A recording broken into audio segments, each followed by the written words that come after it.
Revelation 14. Then I looked, and there was the Lamb standing on Mount Zion, and with him were 144,000, who had his name and his Father's name written on their foreheads. I heard a sound like from heaven, like the sound of cascading waters, and like the rumbling of loud thunder. The sound I heard was like harpists playing on their harps. They sang a new song before the throne and before the four living creatures and the elders, but no one could learn the song except the 144,000 who had been redeemed from the earth.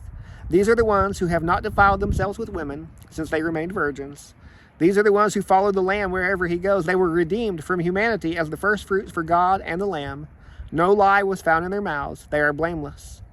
Then I saw another angel flying high overhead with the eternal gospel to announce to the inhabitants of the earth, to every nation, tribe, language, and people. He spoke with a loud voice, "Fear God and give him glory, because the hour of his judgment has come. Worship the one who made heaven and earth, the sea and the springs of water."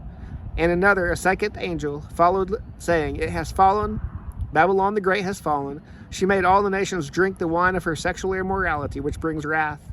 And another, a third angel, followed them and spoke with a loud voice, "If anyone worships the beast and its image and receives a mark on his forehead or on his hand, he will also drink the wine of God's wrath, which is poured full strength into the cup of his anger. He will be tormented with fire and sulfur in the sight of the holy angels and in the sight of the Lamb, and the smoke of their torment will go up forever and ever. There is no rest day or night for those who worship the beast and its image, or anyone who receives the mark of its name. This calls for endurance from the saints who keep God's command and their faith in Jesus." Then I heard a voice from heaven saying, "Write, blessed are the dead who die in the Lord from now on.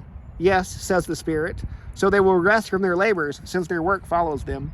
Then I looked, and there was a white cloud, and one like the Son of Man was seated on the cloud with a golden crown on his head and a sharp sickle in his hand.